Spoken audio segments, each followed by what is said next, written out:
हमारा विषय है प्रैक्टिकल ऑकल्टिज्म। जो पुस्तक है, हालांकि एक बहुत छोटी सी पुस्तक है, लेकिन मुझे लगता है कि वन ऑफ माय फेवरेट्स या one of many of our जो सोसाइटी के मेंबर्स हैं जो थे, उनका उनकी फेवरेट पुस्तक हो सकती है, क्योंकि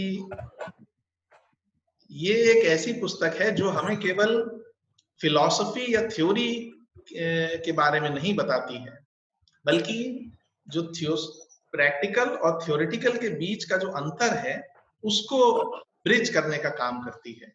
और इसी मायने में मेरे ख्याल से ये पुस्तक जो है वो अपने आप में बहुत इम्पोर्टेंट है।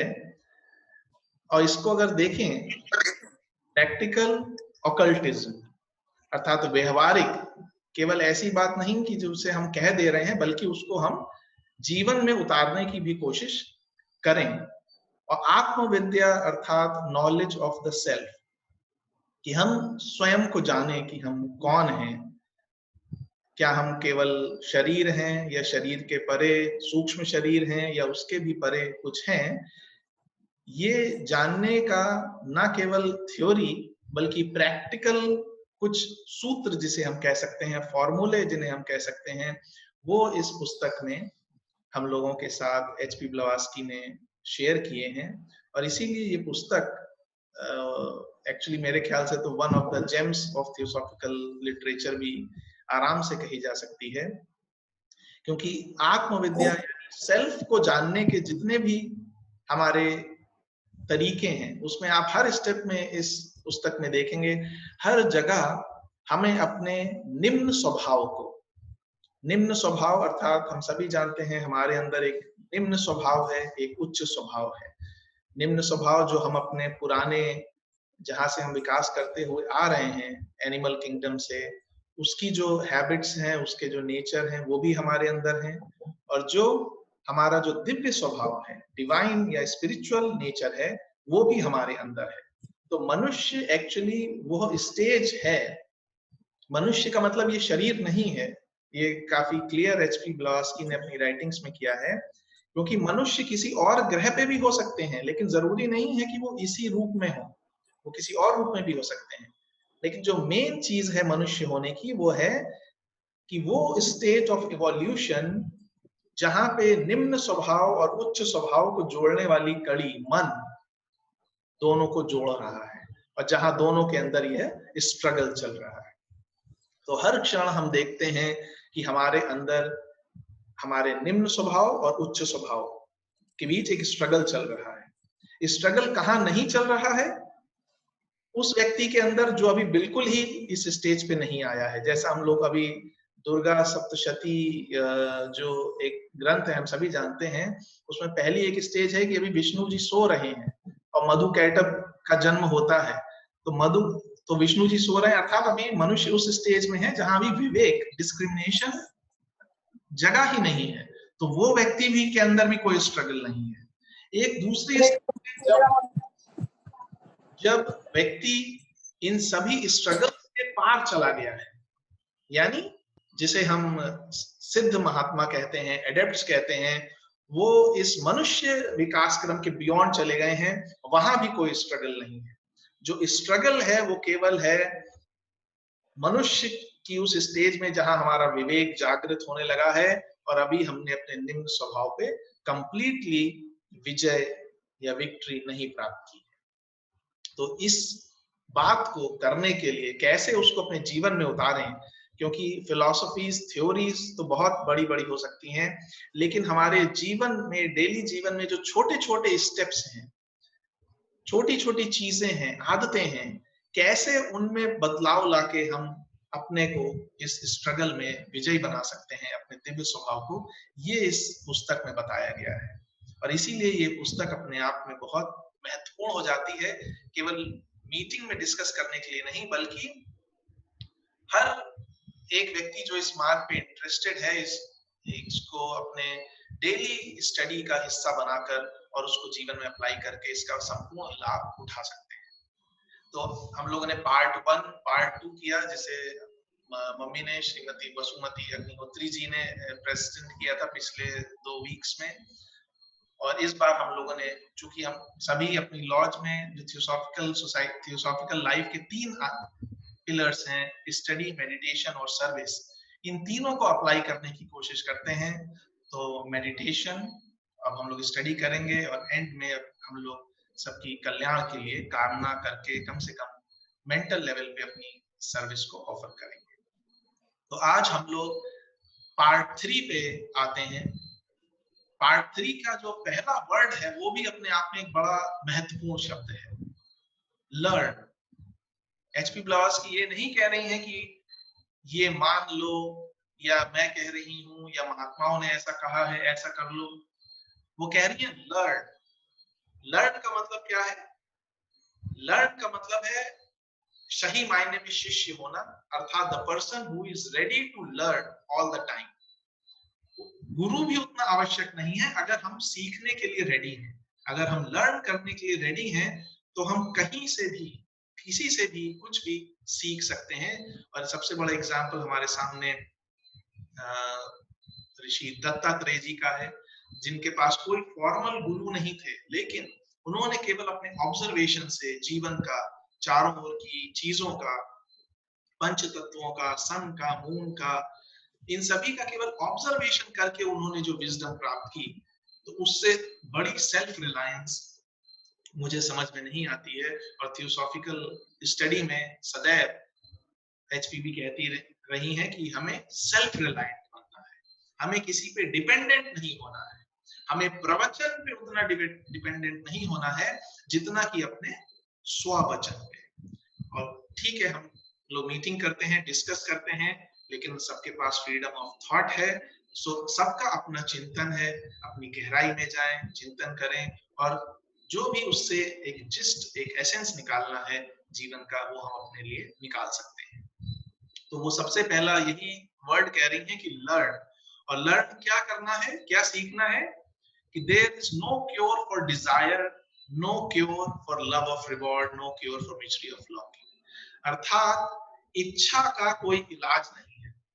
अगर दूसरे शब्दों में कहें तो वो इच्छा को एक तरीके से बीमारी कह रही हैं, क्योंकि बीमारी का ही हम इलाज करते हैं।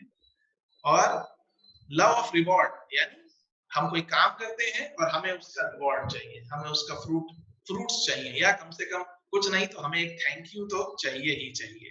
हमने किसी की मदद की है तो हमें उसका कुछ ना कुछ रिवॉर्ड या रिकॉग्निशन चाहिए। का भी वो कह रही हैं कोई क्योर नहीं है। और no cure for misery of longing, यानी जो हमारे अंदर चाहते हैं, हमारी जो अटैचमेंट्स हैं, जो इच्छाएं हैं, उनका भी कोई क्योर या दवा नहीं है। इसको हम कैसे देख सकते हैं?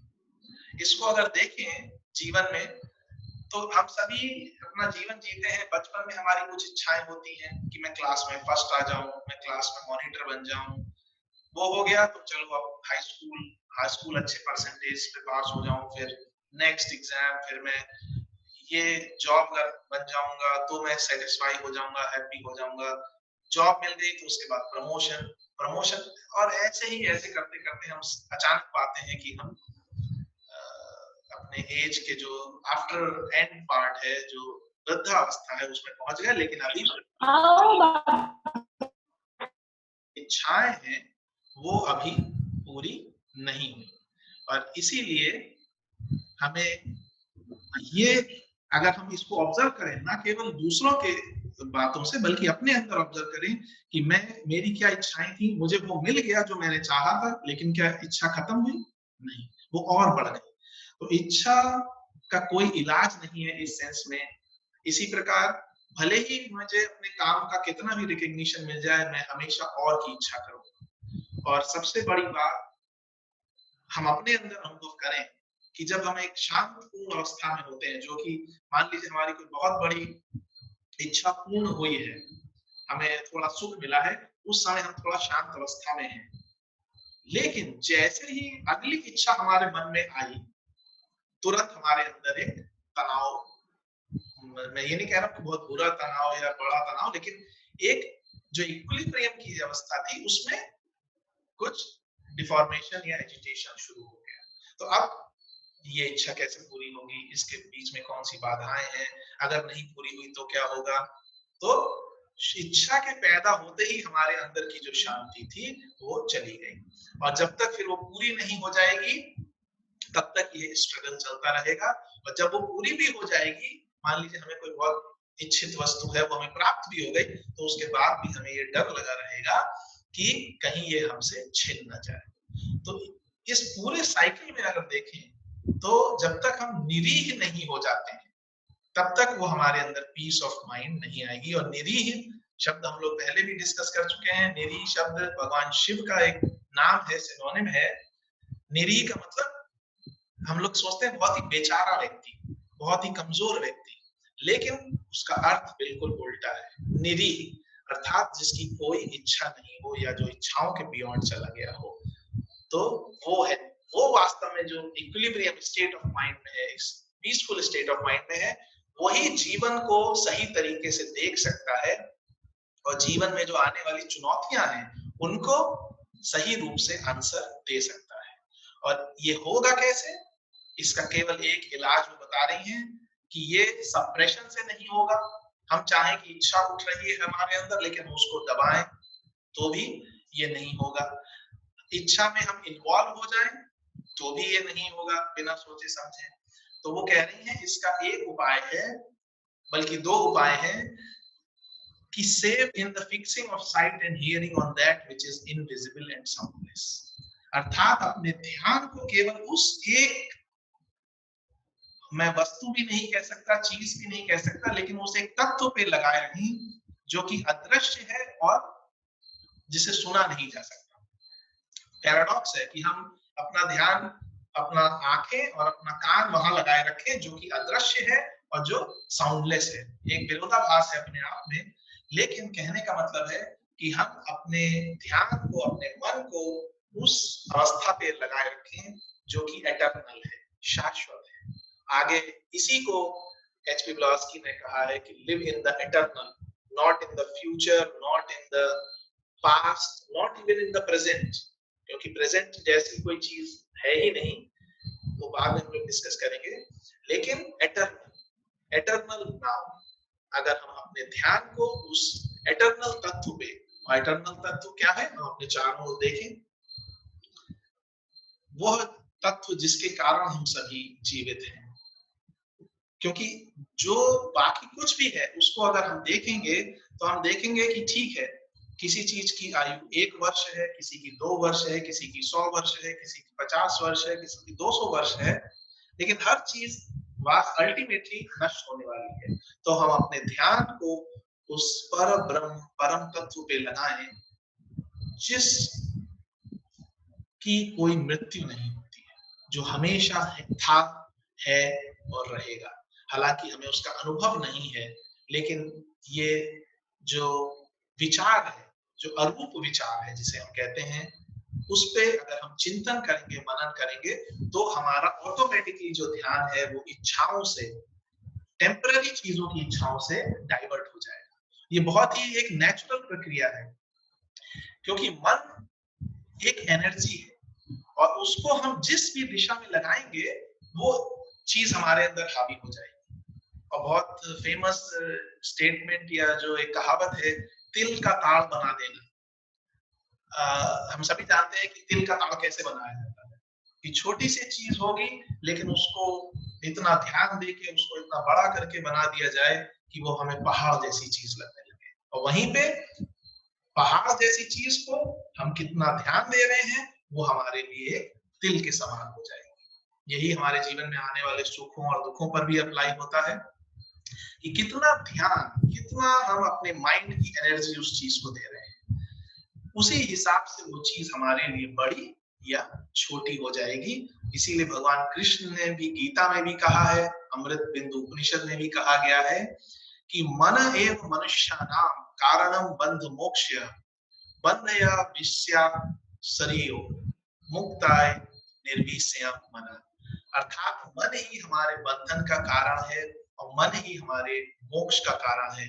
जब मन को हम उस परम चेतना में लगा देते हैं, कृष्ण चेतना में लगा देते हैं, क्राइस्ट चेतना में लगा देते हैं, अपने अंदर के साक्षी भाव, साक्षी तत्व पे लगा देते हैं, अवेयरनेस की तरफ लगा देते हैं, तो हमारा मन इन टेम्पररी चीजों से थोड़ा हट जाता है। जैसे बच्चे का ध्यान है, उसको अभी चोट लगी, वो गिरा, रोने लगा, तो माता पिता क्या करते हैं, अगर हम उससे कहेंगे वो ज्यादा चोट पे ध्यान देंगे तो वो और रोने लगेगा, लेकिन सडनली माँ या पिता जो भी होते हैं वो कहीं और एक और बड़ी आवाज कर देते हैं, तो बच्चे का ध्यान एकदम से उस चोट से, उस दर्द से हटके दूसरी तरफ चला जाता है और उसका रोना अचानक बंद हो जाता है। तो ये हमारे दैनिक जीवन में जो छोटी-छोटी चीजें हैं डेली लाइफ में, उनसे हमें बहुत गहरे सूत्र मिलते हैं अपने आध्यात्मिक जीवन के लिए। इसीलिए एचपी ब्लवात्स्की कह रही हैं कि लर्न अपने जीवन के अनुभवों से, अपने सुख दुखों से, कि जीवन में हम, हमारा नजरिया क्या है इच्छाओं के प्रति और उस परम तत्व के प्रति। लेकिन जाहिर सी बात है, ये कहना आसान है, हम सभी जानते हैं कि ये कितना मुश्किल चीज है। हम सभी जन्म जन्म की हमारी आदतें लेके आए हैं और बहुत समय से ये हम करते आ रहे हैं, जिसके कारण हम बहुत बार फेल होते हैं। हम चाहते हैं क्रोध ना करें, लेकिन क्रोध हो जाता है। हम चाहते हैं हम किसी को हर्ट ना करें, अपने व्यवहार के कारण हम किसी को हर्ट कर देते हैं, या हम चाहते हैं किसी के हम दुर्भावना ना रखें, लेकिन अपने स्वभाव के कारण, अपनी आदतों के कारण हम कर जाते हैं। तो ऐसे में क्या हम डिप्रेस हो जाएं कि हमसे ये नहीं होगा, ये केवल कुछ विशेष लोगों के लिए है, केवल कुछ जो जय कृष्ण मूर्ति हुए हैं, महात्मा बुद्ध हुए हैं, या कुछ जिनको हम as a almost as God, divinity मानते हैं, केवल उनके लिए है? नहीं। एचपी ब्लवात्स्की ने बार-बार लिखा है कि what a son of man has done, any son of man can do. जो मनुष्य का एक बच्चा कर सकता है, वो मनुष्य के सभी बच्चे कर सकते हैं। तो वो पावर हमारे अंदर है, लेकिन कई बार हम फेल होने के कारण उसको भूल जाते हैं। इसीलिए वो कह रही हैं, a man must believe in his इनेट power of progress. ये जो विकास क्रम चल रहा है, जो मोनैड का जो फोर्स है हमारे अंदर, विकास क्रम को आगे बढ़ाने के लिए हमें उसमें थोड़ा सा विश्वास रखना पड़ेगा, क्योंकि फेलियर तो आएंगे। और वो कहावत हमने सुनी होगी, the master has failed more times than the disciple has even tried।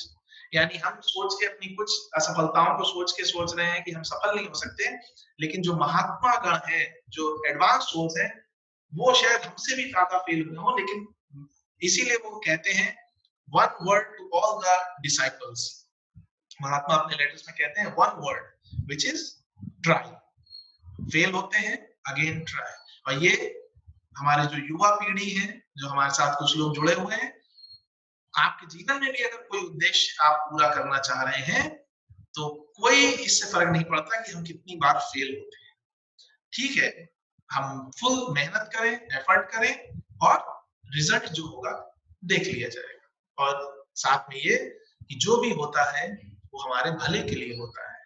अगर हम कहीं दिशा में हमें सफलता नहीं मिल रही है पूरे एफर्ट के बाद, तो इसका मतलब है कि किसी और दिशा में हमें जाना है, जहां पे हमारे लिए और बेटर सिचुएशंस होंगी। क्योंकि अगर हम इनको एक्सक्यूज मान के, अपनी असफलताओं को एक्सक्यूज बना के हम डिप्रेस हो जाएं, और जैसा कि आजकल बहुत हो रहा है, कोई सुसाइड कर लेता है केवल हाई स्कूल एग्जाम में फेल हो गया, या इंटर में फेल हो गया, या जॉब में प्रमोशन नहीं मिला, ये सब परिणाम इसी चीज के हैं, क्योंकि जो थियोसॉफिकल एजुकेशन है वो कहती है कि हमें अध्यात्म की या स्पिरिचुअलिटी की या अपने आप को जानने की जो फाउंडेशन है वो पहले एजुकेशन में देनी चाहिए। सफलता, असफलता, पोजीशंस, ये सब तो बहुत ही टेम्परेरी और पासिंग फेज है, जो किसी के जीवन में भी आ सकते हैं। आज कोई राजा है, कल रंक हो सकता है। आज कोई आज कोई रंक है, कल राजा हो सकता है, इन अदर वर्ड्स। सो इन चीजों पे हमें बहुत ध्यान नहीं देना चाहिए। तो इसके लिए हमें एनर्जी कहाँ से मिलेगी? क्योंकि वो कह रही हैं कि इस मार्ग पे आगे बढ़ने के लिए, जीवन को करेजियस एंड्योरेंस के लिए हमें स्ट्रेंथ चाहिए। और वो स्ट्रेंथ कहाँ से आती है? अगर हम अपने चारों ओर कुछ ऐसे लोगों का एग्जाम्पल्स देखें जिनको हम कहते हैं कि जो जीवन में सफल हुए हैं, केवल मटेरियलिस्टिकली नहीं बल्कि उनके पूरे चरित्र में या उनके बिहेवियर में वो शांत है, प्रेमपूर्ण है, प्रसन्न है, सबके प्रति कंपैशनेट है, और साथ में अगर मटेरियलिस्टिकली भी सफल है तो उसमें कोई बात नहीं है। उनकी स्ट्रेंथ कहाँ से आती है? तो अगर हम उनको जाने तो उन सभी को स्ट्रेंथ अपने अंदर से ही मिलती है। उसका वो एचपी ब्लॉस्की कहती हैं, the source is profound conviction, यानी बहुत गहरे में ये विश्वास, दृढ़ विश्वास, हम जो भी काम कर रहे हैं उसके प्रति अडिग विश्वास, और वही विश्वास हमें अपने मार्ग पे आगे ले जाता है, और बीच में जो असफलताएं, जो विषाद, जो दुख, जो ऑब्स्टेकल्स आते हैं वो उन सबको क्लियर करता जाता है। ये इस पार्ट 3 का एक फर्स्ट कह सकते हैं पार्ट था जिसको हम लोगों ने डिस्कस किया कि इच्छाओं को हमें अपनी समझना होगा, उनके पूरे साइकिल को समझना होगा और कैसे हम उससे बियॉन्ड जा सकते हैं। क्योंकि कई बार ये प्रश्न हो, अब हम अगले पार्ट पे आ रहे हैं, प्रश्न ये उठेगा कि अगर हमारी इच्छाएं के बियॉन्ड चले गए तो हम जिएंगे कैसे? क्योंकि हमारी इच्छाएं तो हम समझते हैं कि हम हैं कि भाई मुझे कुछ चाहिए, इसीलिए तो मैं जीवन में काम करता हूँ, यही हमें बचपन से सिखाया गया है। लेकिन ब्रह्म विद्या या जीवन का जो सीक्रेट है, प्रसन्न जीवन का जो सीक्रेट है, वो यही कहता है कि जीवन का उद्देश्य सुखी होना नहीं है, केवल इच्छाओं की पूर्ति नहीं है केवल, वो क्या है? वो ये है कि हम सही कार्य को जब करेंगे, जब हम किसी नियम को फॉलो करेंगे, जो कि पूरा वर्ल्ड एक नियम के अंतर्गत चल रहा है, तो जो पीस है, हैप्पीनेस है, वो ऑटोमेटिकली हमारे अंदर आएगी। अगर हमारे पास पॉल्यूशन कंट्रोल सर्टिफिकेट है, इंश्योरेंस है, ड्राइविंग लाइसेंस है, हम सही स्पीड पे चल रहे हैं, तो क्या कभी हमें पुलिस वालों से या किसी से डर लगता है? नहीं लगता है। लेकिन जहां हमारे पास इनमें से किसी चीज की कमी है, तो हम अपनी गाड़ी निकालते समय तुरंत हमारे अंदर ये भय, एंग्जाइटी या थोड़ा सा टेंशन आना शुरू हो जाएगा, अगर कहीं मैं पकड़ा गया तो क्या होगा? तो जब हम नियम का संपूर्णता पालन करते हैं तो भय और ये सब जो चीजें हैं ये ऑटोमेटिकली हमारे अंदर से निकल जाती हैं और पीस ऑटोमेटिकली हमारे अंदर आती है। अर्थात जब हम काम सही करते हैं, इसलिए नहीं कि हमें उसका कोई रिवॉर्ड मिलेगा, हमारे पास सारे डॉक्यूमेंट है, हम ट्रैफिक रूल्स को फॉलो कर रहे हैं, हम इनकम टैक्स रूल्स को फॉलो कर रहे हैं, तो हमें कोई सर्टिफिकेट नहीं मिलने जा रहा है, लेकिन हम वो इसलिए कर रहे हैं क्योंकि यही करना सही है। यही एचपीवी कहती है motive, abstain because it is right to abstain, not that yourself shall be kept। यानी इस मार्ग पे हम चलें, हम अपने आप को बुरी चीजों से दूर रखें, अपने को पवित्र करें, इसलिए नहीं कि हम दूसरों से सुपीरियर हो जाएंगे या हमें दूसरे लोग बहुत अच्छा मानने लगेंगे कि हमें बहुत सारे उपहार देने लगेंगे, नहीं, इसलिए क्योंकि यही सही रास्ता है। और इसको अब हम उस चीज से कंपेयर करें जो हम लोग पुरानी एक स्टेटमेंट थी, दूसरों के साथ वही व्यवहार करो जो आप दूसरों से अपने लिए चाहते हो। लेकिन थियोसॉफी एक स्टेप और आगे जाती है, वो ये कहती है दूसरों से वही व्यवहार करो जो सही है, बदले में कुछ इच्छा मत करो। क्योंकि कई बार होता है कि आप तो बहुत, जो कि कई बार के हम चारों ओर देखें कि जो वह व्यक्ति बहुत अच्छा होता है, उसके जीवन में बहुत सारे दुख या कठिनाइयां आ जाती हैं, तो हम कहते हैं कि भाई ये तो व्यक्ति बहुत अच्छा है, इसके जीवन में इतनी कठिनाइयां क्यों आ रही हैं? वो कठिनाइयां वो तो हमारे कर्म संस्कारों से आ रही हैं, जब तक हमारे कर्म संस्कार हैं वो आती रहेंगी, लेकिन हमारा प्रेजेंट एटीट्यूड उनको गवर्न नहीं कर रहा है, हमारा प्रेजेंट एटीट्यूड हमारे फ्यूचर को बना रहा है। तो प्रेजेंट एटीट्यूड और आने वाली स्थितियों को हम कंपेयर नहीं कर सकते। तो दूसरों से हम वही व्यवहार करें जो सही है, कंपैशनेट, फ्रेंडली, लविंग, इसलिए कि वो सही है, ना कि इसलिए कि दूसरा वाला भी हमें बदले में वो सब करेगा। क्यों? क्योंकि यही इच्छा हमारे दुख का कारण बन जाती है कि मैंने तो बड़ा अच्छा व्यवहार किया, लेकिन दूसरे ने पलट के मुझसे सीधे मुंह बात भी नहीं की, तो मैं दुखी हो गया। वो बात ही हमने, वो किस्सा ही खत्म कर दिया। एचपीवी जो कह रही हैं कि हमें वो करना चाहिए जो वास्तव में सही है। और अपने यहाँ तक कि हम अगर इस मार्ग पे चल रहे हैं, पिछले पार्ट 2 में भी जब हम डिस्कस कर रहे थे उसमें आया था कि हमें आत्मज्ञान भी इसलिए प्राप्त नहीं करना है कि हम ज्ञानी हो जाएंगे या हम एनलाइटेंड हो जाएंगे तो लोग अगेन हमें पूजा करने लगेंगे और हमारे बहुत सारे डिसाइपल्स हो जाएंगे, हम बहुत बड़ी ऑर्गेनाइजेशन। कुछ नहीं, इसलिए करना है कि वही काम करने लायक है। यही एचपी ब्लवत्स्की कह रही है अगले सेंटेंस में कि वो हमें इसलिए करना चाहिए क्योंकि वो व्यक्ति जानता है that in that war he is doing the one thing which is worth doing। अर्थात ये जो हमारे अंदर का स्ट्रगल चल रहा है, ये हम इसलिए कर रहे हैं क्योंकि यही करना वर्थ है। हम बहुत सी चीजों के लिए बहुत एफर्ट करते हैं, लेकिन हम जानते हैं कि वो एफर्ट हमें मिलेगा उसका रिजल्ट, लेकिन वो कुछ क्षणों में खत्म हो जाएगा। लेकिन ये एफर्ट हम इसलिए करना चाहिए क्योंकि यही करना सही है। और साथ ही और किस तरीके से हम अपने अंदर के इस स्ट्रगल को, अपनी पर्सनैलिटी को, अपने ईगोइज्म को कम कर सकते हैं। वो कहते हैं forget yourself in working for others, कि कार्य में, दूसरों के लिए काम करने में हम अपने आप को भूल जाएं। और इसका सबसे बड़ा उदाहरण हम देखें, जो लोग अनजाने करते हैं, माता पिता।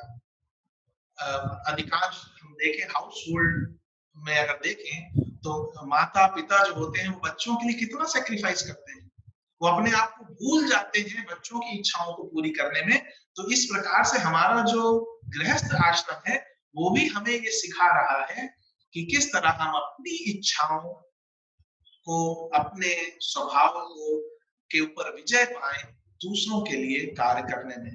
हालांकि हमारे साथ हेल्पेज इंडिया से रश्मि मिश्रा जी हैं और वो बताती हैं हमें कि कितना आज के समय में माता पिता के साथ बच्चे दुर्व्यवहार करते हैं और कितनी सारी घटनाएं सुनने में आती हैं, जो कि एक अच्छी बात नहीं है। लेकिन फिर भी अगर माता पिता जो है वो अपने इस कार्य के पीछे जीवन भर ये भी ऐड कर दें, उसमें एक आध्यात्मिक पुट भी ऐड कर दें कि हमें बच्चों से कुछ एक्सपेक्टेशन नहीं करनी, हमारा ड्यूटी है। वही एचपी ब्लवत्स्की कह रही हैं कि हमें जो काम है वो इसलिए नहीं करना है कि वो मेरा है या मुझे उसमें से कुछ मिल जाएगा, बल्कि इसलिए करना है क्योंकि मुझे ऐसे ड्यूटी दिया गया है, ईश्वर ने मुझे एक कार्य करने के लिए दिया है और मुझे करना है। बस यही एटीट्यूड अगर हम रखें, वो कोई भी काम हो, वो प्रोफेशनल मैटर्स हो, पर्सनल मैटर्स हो, सोशल मैटर्स हो, जहां हम हैं, जो काम हमें मिला है उसको बस हम करते चले जाएं बिना किसी रिटर्न के, तो हमारा जीवन में शांति और समता ऑटोमेटिकली आने लगेगी। लेकिन मुश्किल है, हम सब जानते हैं, क्योंकि हमारी आदत बनी हुई है। और उस आदत को ही जोड़ने के लिए, हमें वेकअप करने के लिए ये एचपी ब्लवत्स्की कह रही हैं कि desire God and not anything that he can give. हम लोग इस संसार में हैं, हम कहते हैं ईश्वर ने सबको बनाया, लेकिन तब भी हमारे मन में कभी ये नहीं आता कि हम ईश्वर की बनाई गई चीजों के बजाय स्वयं ईश्वर को ही क्यों नहीं प्राप्त करने की कोशिश करते हैं। एक लॉजिकल व्यक्ति जो है वो यही सोचेगा कि भाई अगर मैं जो क्रिएटर है उसी को पालूं तो ये तो सब मेरा वैसे ही हो जाएगा। लेकिन यही माया है कि हम, या विकासक्रम है कि हम ईश्वर को नहीं बल्कि उसकी बनाई गई चीजों के पीछे ज्यादा भागते हैं और उसमें उलझते हैं। कर्म फिर निर्माण होता है, फिर कर्म संस्कार की पूर्ति के लिए हमें बार बार यहाँ आना पड़ता है। लेकिन एक विवेक की अवस्था आती है जब हम जागृत होते हैं और फिर हम वास्तव में ईश्वर को चाहते हैं, ना कि उसकी बनाई गई चीजों को। और तब फिर हमारे जीवन में एक समता आने लगती है और तब हम ये कह लें कि without any struggle, effortless effort, यानी तब हम काम तो करते हैं लेकिन उसमें चूंकि स्ट्रगल जैसी कोई चीज नहीं होती, तो वो एफर्ट हमें एफर्ट नहीं मालूम होता, वो हमारे स्वभाव का ही एक हिस्सा मालूम होता है। और तब हर एक व्यक्ति हमें अपना गुरु मालूम होता है। इसी को आखिरी में कह रही है HPB, no man is your enemy, no man is your friend, all alike are your teachers. अर्थात कोई आपका शत्रु नहीं है, कोई मित्र नहीं है, सभी समान रूप से आपके शिक्षक तब बन जाते हैं। और इस अवस्था में हम सभी जानते हैं कि अगर हम आ जाएँ, तो फिर हमें किसी तरीके की कोई प्रॉब्लम या वो नहीं होती है। और इसी के साथ हालाँकि मैंने अपने पूरे जो चीज़ें थी जो एचपी प्लस की उसमें कुछ चीज़ों को कम किया है और अ, वो इसलिए ताकि हम सब उसको व्यक्तिगत लेवल पे स्टडी कर सकें और उसको चिंतन मनन कर सकें। ये कुछ थॉट्स थे जो इस पे मैंने शेयर किए और हमारे पास अभी 6 मिनट बाकी हैं, तो हमारे सभी आपकी बंधुओं से रिक्वेस्ट है कि अगर वो कुछ एडिशन, मॉडिफिकेशन अपने कुछ विचार शेयर करना चाहें, तो please you are most welcome. Thank you. जैसे हमारी कोई इच्छा होती है, जी। उसकी पूर्ति ना होने पर हमारी शांति चली जाती है, हाँ। राइट? तो हम क्या अपने एटीट्यूड में बैलेंस करें कि उस इच्छा की पूर्ति होने पे हमारी शांति ना जाए। विषमकार है एक्चुअली, क्या है, ये बड़े-बड़े लोग मास्टर्स के साथ भी देखा गया है, हाँ। संत महात्मा के साथ भी देखा गया है कि यदि हमारा मन के मुताबिक नहीं होता है कार्य, हाँ, हाँ। तो उसमें एंगरनेस आ जाती है। बिल्कुल, बिल्कुल। तो इसमें क्या हम विशेष बातों को ध्यान रखें, हाँ, या बच्चों से ही कोई गलती हो गई, या पत्नी से कोई बिल्कुल, गलती हो गई, या बिल्कुल। अपने से ही कोई गलती हो गई, हाँ। तो ऐसा हो जाता है। क्या इस चीज़ में हम शामिल करें? नहीं, बिल्कुल उसका देखिए, सबसे पहला रीज़न तो ये है कि जितना हम अपने को छोटी-छोटी बातों में इन्वॉल्व करेंगे, उतना ही हम उनके प्रति रिएक्ट और करेंगे। और धीरे-धीरे फर्स्ट टाइम अगर हम इरिटेट हुए, कुछ समय बाद दूसरी बार इरिटेट हुए, तो हम जानते हैं कि ये जो हमारे सूक्ष्म शरीर में तरंगे उत्पन्न होती हैं, वो 36 घंटे तक रहती हैं। तो आज हम अभी इरिटेट हुए, फिर 2 घंटे बाद फिर इरिटेट हुए, फिर क्या होगा? ये इरिटेशन जो है ये हमारा एक हैबिट बन जाएगी, एक नेचर बन जाएगा। फिर भले ही बात छोटी हो, बड़ी हो, हम इरिटेट होते रहेंगे। लेकिन हम कोशिश कैसे करें? आप कह रहे हैं कि हम इरिटेट ही ना हो। तो ज़ाहिर-सी बात है, इरिटेट ना होना एक अपने आप में बहुत बहुत ही वैल्यूएबल और कठिन चीज़ है। उसके लिए आपको अपने को दूसरे के प्रति बहुत ही संवेदनशील बनाना पड़ेगा कि हम ये दूसरे को अनुभव करें कि उसने अगर ये किया या उससे ये गलती हुई तो क्या कारण हो सकता है। लेकिन हम उसको सोचने के बजाय तुरंत ही बच्चे को कह देंगे, अरे तुमने ये गंदा कर दिया या ये क्यों कर दिया, वो क्यों कर दिया। या जो मेड मान लीजिए हमारे घर में असिस्टेंट काम करने आते हैं, वो छुट्टी पे बैठ गई तो हम उससे इरिटेट हो जाएंगे।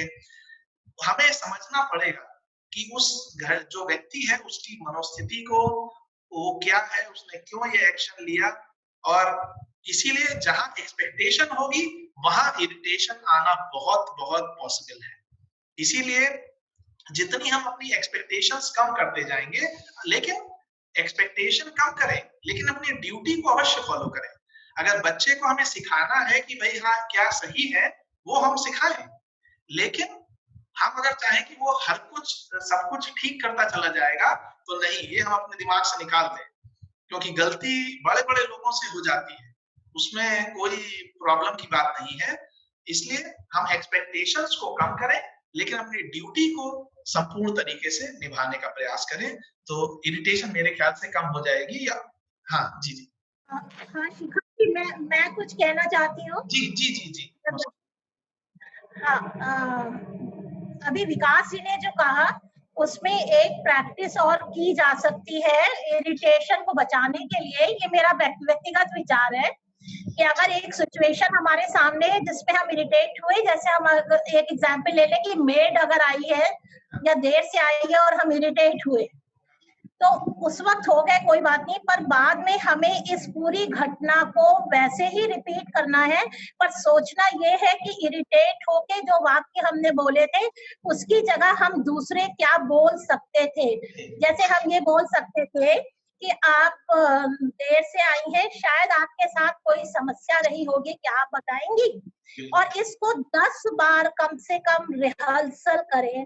10 बार इस चीज को रिहर्सल करने में जो हमें बोलना चाहिए था, माइंड में वो चीज बैठने लगती है।